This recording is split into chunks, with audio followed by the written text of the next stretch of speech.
നാടോടിക്കാറ്റ് എന്ന സിനിമയിൽ ഒരു ഡയലോഗുണ്ട്. ഇതിലും ഭേദം കട്ടപ്പനെടുത്ത് കക്കാൻ പോകുന്നതാണെന്നാണ്. നമസ്കാരം. ബെൻ സ്റ്റോക്സിൻ്റെ പരിപാടി കണ്ടിട്ട് അങ്ങനെയാണ് തോന്നിയത്.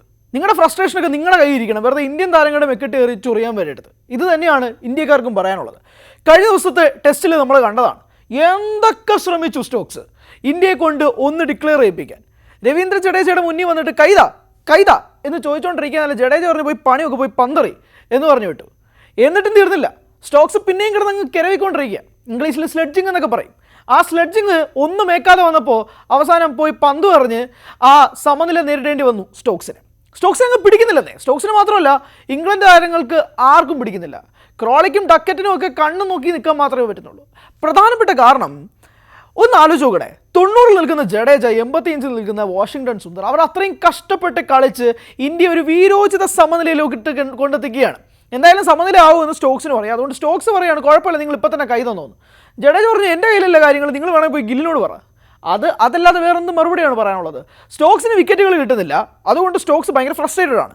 അതുകൊണ്ട് സ്റ്റോക്സ് കൃത്യമായി തന്നെ ഇംഗ്ലണ്ട് ബൗളർമാരോട് പറയുകയാണ്, എങ്ങനെയെങ്കിലും പോയി വിക്കറ്റ് എടുക്കുക. ഈ എങ്ങനെയെങ്കിലും പോയി വിക്കറ്റ് എടുക്കുക എന്ന് പറഞ്ഞു കഴിഞ്ഞാൽ പന്തറിഞ്ഞാലേ വിക്കറ്റ് കിട്ടുള്ളൂ.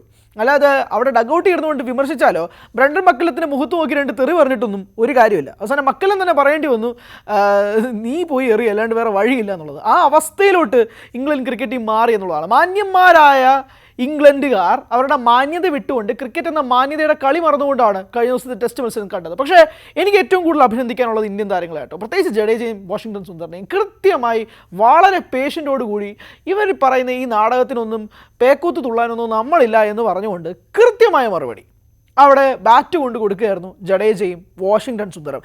ഈ ടെസ്റ്റ് തുടങ്ങുന്നതിന് മുമ്പ് കുറേ വിമർശനങ്ങൾ വന്നിരുന്നത് വാഷിംഗ്ടൺ സുന്ദറിനെതിരെ. അതായത് പ്രധാനമായും എന്തിനാണ് വാഷിംഗ്ടൺ സുന്ദറിനെ പോലെ ഒരു ഓൾറൗണ്ടർ നിങ്ങൾക്ക് വേണ്ടത്? വാഷിംഗ്ടൺ സുന്ദറിനെ കൊണ്ട് വിക്കറ്റുകൾ എടുക്കാൻ പറ്റുന്നില്ല. ബാറ്റ് കൊണ്ടൊരു 40 റൺ മാക്സിമം. അതിന് പകരം കുൽദീപ് യാദവിനെ നിങ്ങൾ കൊണ്ടുവന്നൊരു 5 വിക്കറ്റ് എടുത്തു കഴിഞ്ഞാൽ കുൽദീപ് യാദവിന് വെയിറ്റേജ് കൂടുതൽ, അങ്ങനെയൊക്കെ തുടങ്ങി പല വിമർശനങ്ങളും ഈ പാവം പയ്യന് നേരെ ഉയരുന്നൊരു സാഹചര്യത്തിൽ എല്ലാ മറുപടിയും കൃത്യമായി വാഷിംഗ്ടൺ സുന്ദർ കൊടുത്തു. എന്തായാലും ജഡേജ എന്തൊരു പ്ലെയറാണ്. നമ്മൾ ഇന്ത്യൻ ടീമിൽ തന്നെ ഒരു ഏറ്റവും വലിയ നട്ടലെന്നൊക്കെ വിളിക്കാൻ പറ്റുമോ അല്ലേ? ഏതൊക്കെ താരങ്ങൾ റിട്ടയർ ചെയ്തു? രോഹിത് ശർമ്മ പോയി, വിരാട് കോഹ്ലി പോയി. അപ്പോഴും ജഡേജ പറയുകയാണ്, എനിക്കിനിയും റിട്ടയർ ചെയ്യാൻ സമയമായിട്ടില്ല, ഞാൻ ഇനിയും കളിക്കും എന്നുള്ളത്. പക്ഷേ വെറുതെ കളിക്കുകയല്ലെന്നേ. ഇന്ത്യൻ്റെ 140 കോടി ഇന്ത്യൻ ജനതയുടെയും വിശ്വാസം നെഞ്ചിൽ സ്വീകരിച്ചുകൊണ്ടാണ് ജഡേജ കളിക്കുന്നത്. അത് കാണുമ്പോൾ ഉണ്ടാകുന്ന സന്തോഷം കഴിഞ്ഞ ടെസ്റ്റിൽ എടുത്തു നോക്കിക്കേ. ഏറ്റവും അവസാന അറ്റം വരെ ഇന്ത്യക്ക് പ്രതീക്ഷ നൽകിക്കൊണ്ടാണ് ജഡേജ കളിച്ചത്.